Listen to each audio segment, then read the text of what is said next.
To find out the answer to this question, Patricia Moore traveled through this country for 4 years in the guise of an 80-year-old woman. The result of her research on how the elderly are treated is shocking. In this episode, Patricia Moore takes a journey into the future.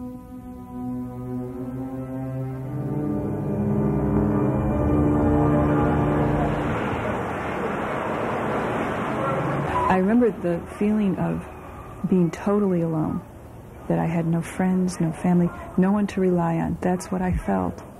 And here, a few hours earlier, I was a woman with many friends and family and colleagues, and I experienced the ignorance of rejection and a bias that says we can discriminate against someone we assume has no value.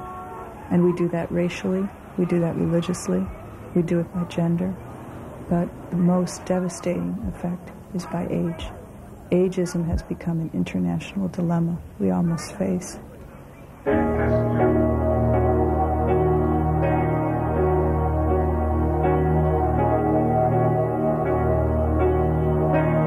Patricia, how did it all start? When were the characters born? Well, in 1979, I had to go to a party in New York, and I didn't want to go because I was tired. But I also knew I would offend my friends if I didn't at least make an appearance. So I went to the party, and I sat, and I had my cracker and my cheese and my wine, and I was eating quickly and looking at my watch and getting ready to leave when another woman sat next to me, and I thought, oh dear, now I have to talk with her to be polite. And so we said hello very shyly, and I asked, what is it you do? And she said, I'm a makeup designer. And I thought, oh, that's interesting. I'm an industrial designer. What's a makeup designer? And when I realized that she was making people look like they were Martians and all of these aliens, that she could probably make me look very different. And without much forethought, I asked, could you make me look like I was an elderly woman? And she said, sure. The next thing I knew, she put me in a chair, like a barber's chair, and then began putting plaster all over my head, straws up my nose. She put Vaseline on my eyebrows and my eyelashes. And then I sat while this hardened, and I was thinking, this is how the mummies felt. And I was also thinking, this is never coming off. And I was afraid, and it was hard to breathe, and you had to relax so you wouldn't overbreathe. And then I remember hearing her voice, very soft because of the plaster all over my head, I'm taking it off now. And there was a tug, and then nothing, and another tug, and nothing. And I thought, oh, this is really going to stay on. But she chiseled it off, and from this form, she made the rubber latex molds of my face. So she was able to carve, they make big pieces, and then they glue those on. So all of this was very tedious, and she had to work very quickly. And then we began selecting wigs and all the rest. And so the day that I left, she put all of this on. It takes about 3 to 4 hours, depending on how much they use. And we looked in the mirror, and I was my grandmother.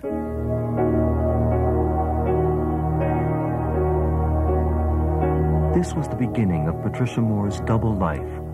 Putting herself in the role of an elderly woman was meant to be a one-time event, but the shocking discovery of how the elderly are treated in our society made Patricia decide to carry her experiment even further. This experiment stretched into 4 long years, during which Patricia perfected her role as an elderly woman.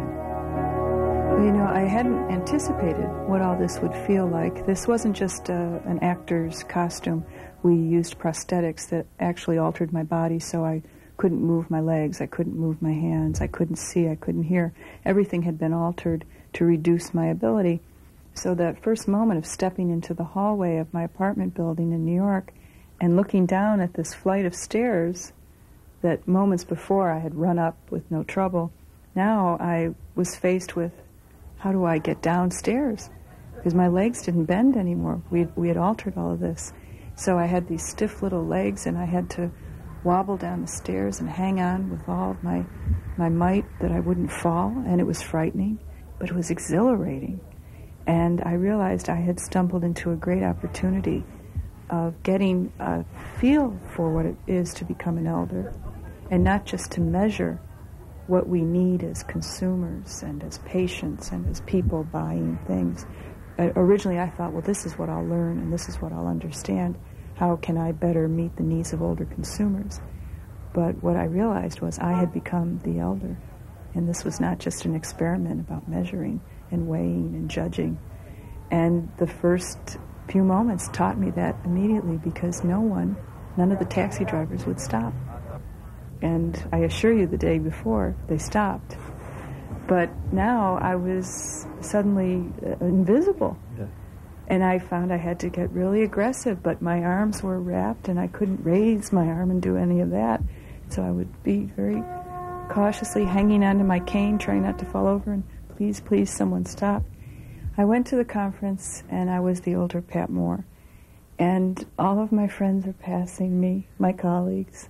You were not afraid that they would still recognize you? I was terrified. I assumed I looked like me. Yeah. I must look like me. Yeah. Didn't see me. Walking past, talking, no one's paying any attention.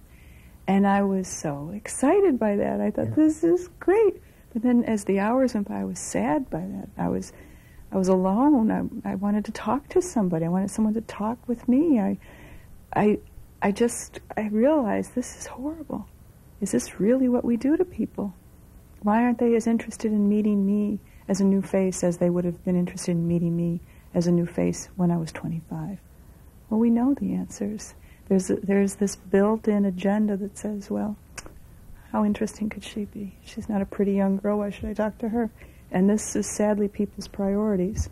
They make assumptions of what will be instead of discovering that moment for themselves. And we miss so much in that. For me at that moment, it was an observation as well as a reaction. I wasn't just a scientist watching this unfold and collecting data and measuring this. I was experiencing it. And that then was also the next thing I learned. The richness of this experience of those nearly 4 years would be something that would transform my entire life, both personally and professionally.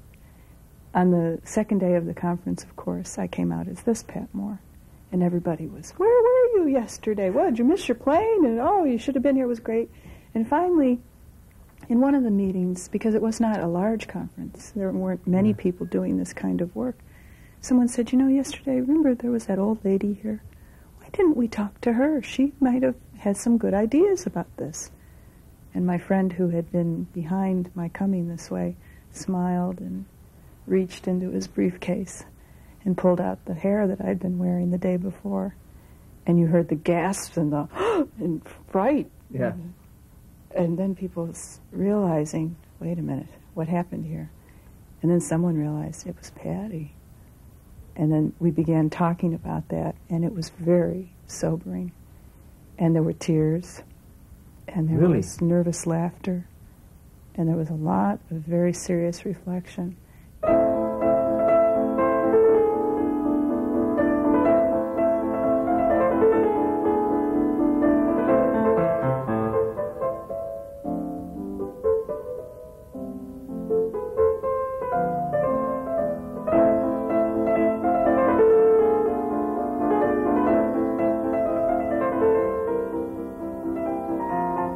First I was frightened. Would I be able to be this close to you and ask for something, buy something? Would you believe I was an elderly person? And once I got over that fear, because it was very effective, it worked, you believed me to be who I appeared to be, I found it was fascinating to go into stores, into markets, shops, restaurants, theaters, and ask questions, as a consumer would expect to ask, and see how people responded.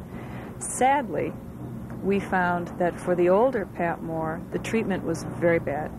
For myself, as the woman of 25, 26, 27, by the same shopkeeper, the treatment was extraordinary. And so this is what we decided to do. I would deliberately find a store at random, go in as the elderly woman, ask for a certain item. And this particular day that comes to mind was in an office supply, and I did need a typewriter ribbon, so I thought this was perfect. The elderly Pat Moore asked about the typewriter ribbon. She was confused. She never remembers the number of the ribbon, what kind of machine she has. So she's asking all these questions. And the man is getting more irritated with me. You just tell he wanted to strangle me and just throw me out the door. And he eventually got my ribbon. He eventually got his money because I was having difficulty with my coin purse, and finally the transaction was over. I left near tears because I felt ridiculed, I felt betrayed by someone who is in a position to help me as a consumer. The next day I returned to his shop wearing the same dress I wore as the elderly Pat Moore, but without the padding, and so a much younger figure appears with the dress. No wig, of course, my own hair. And I carried the same pocketbook. And I walked in and I asked for the same thing, a typewriter ribbon. But, I forgot the number. I never remember the number. That's okay, that's okay. Does it look like this? Does it look like this? He took so much time with me. He was just so concerned that we do the right ribbon. Take your time fussing with the purse. Oh, I know, those things stick. Here, let me help. Now, why wasn't he like that the other day with the older woman? These and countless other negative experiences caused Patricia to put her work in another light. She pored over the question of how society could improve its care of the elderly. During a television debate on that subject, she met a brilliant designer, David Gines. It was love at first sight, two people sharing one idea. Once married, Patricia and David began several successful businesses. A different approach to rehabilitation and industrial design for the elderly were the successful team's points of departure. Performing a service is the motto of this company with its 50-odd employees. Making a profit is a second priority. One of the companies is named Easy Street. This revolutionary concept has already been implemented in dozens of hospitals. And we're doing work not only in the United States, but up in Canada. And it's been quite an amazing story for us. We've had a lot of fun doing it, too. This building was built in the 1920s. This is an old cotton mill that was the major source for milling and producing all the cotton in the valley here in Phoenix, Arizona.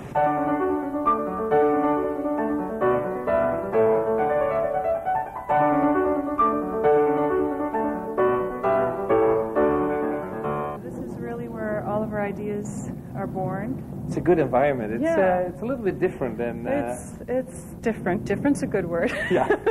No, we tease about it, but what I like is that it's very eclectic, and it has bits and pieces of everything that I think we represent in terms of being so absurd as to try something no one else would try, as well as redefining things that we know in our hearts, but we haven't been brave enough to try them in new ways.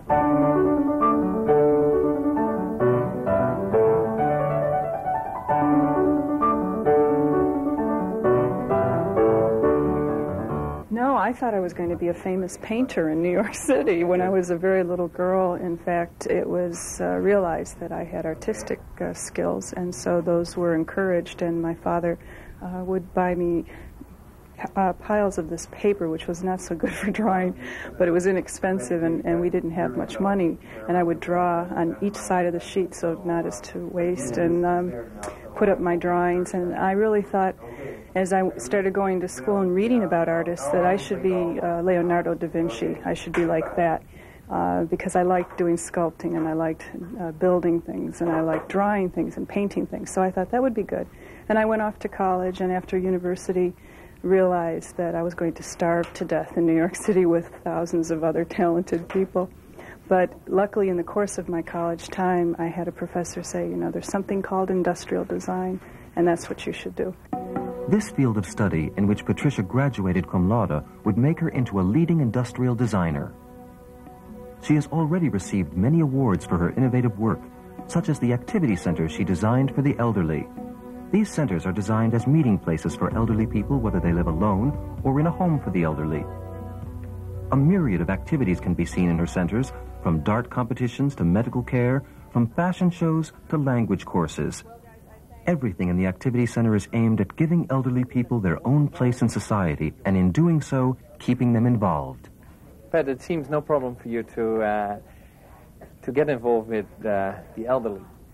Well, I was lucky. As a little girl, I was raised by my grandfather, and he was my best friend, and I never saw an age. I never saw a number. I saw people, and I was lucky in that regard to to have to look at someone and assign them a value by saying they're of a certain age is rather tragic, because particularly here in the United States, younger people have a tendency to discard their elders on the basis of a bias that they're not good enough, or they don't know something, or they don't know the latest rock and roll song, or they don't go to the best movies, or there's always something that keeps them from just loving the opportunity to be with someone who's fun. My grandfather taught me how to fish. My grandfather taught me everything that I know. I am because of my grandfather. Yeah. And I sometimes find it hard to put that into words.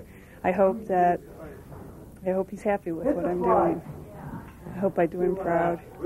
It touches you, eh? Yeah, it makes me cry.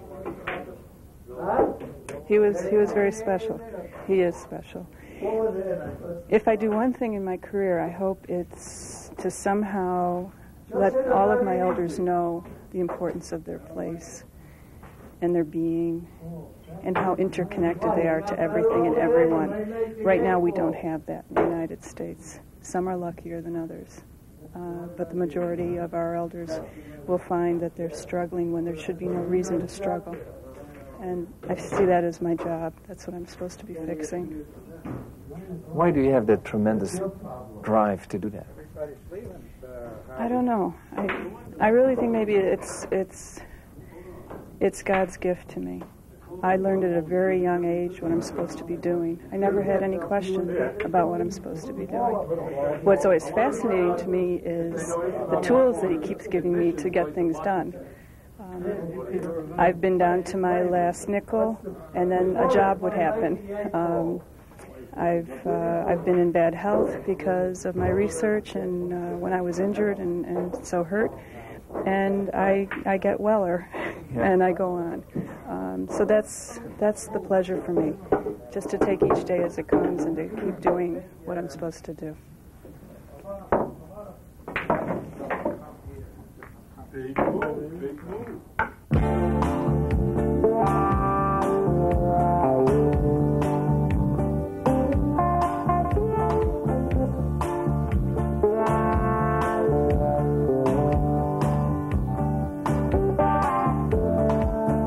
What motivates me is that it makes sense and that it helps people. I have to admit that it's a niche market for us that is profitable. But the overriding benefit, I think, from both myself and my staff is that feeling that we're doing something good for people. And that's probably the best feeling you can possibly have, that you're making a good product and at the same time you're affecting people's lives. So I don't know what more you could ask for.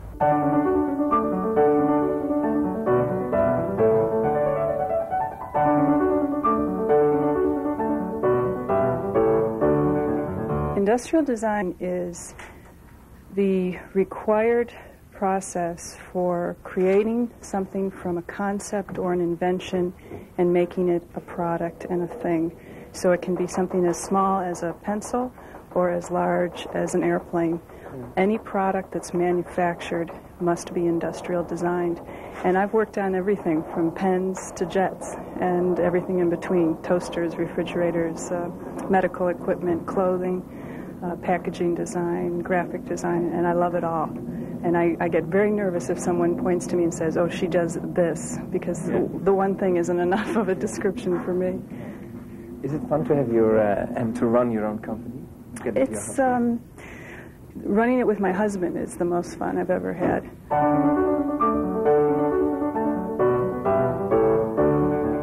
This is another Easy Street model.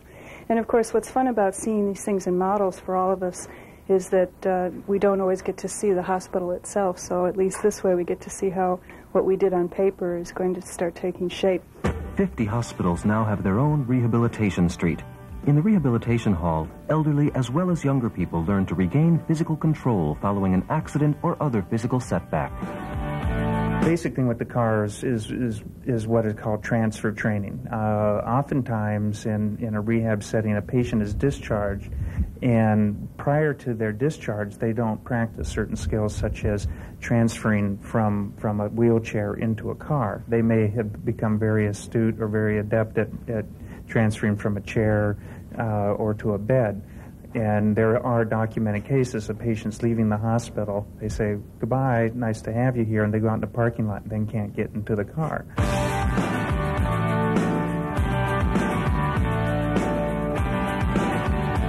And so here I can learn to distinguish foods, because some people with a head injury, for example, can't tell the difference between a carrot and a cat. And this is all part of their therapy. So I learn how to handle my food and take care of paying for it and purchasing the things I need. I'm able to go to a bank and learn how to fill out the forms and stand in a line even when I'm tired or I'm using a cane or a walker or a wheelchair. Okay, your right side is frozen from the stroke you had, and that's going to be difficult, but it doesn't mean it's impossible for you to live independently. So we'll learn how to do things differently. We'll learn how to use our left hand. We'll learn how we have to balance ourselves, how we have to lift.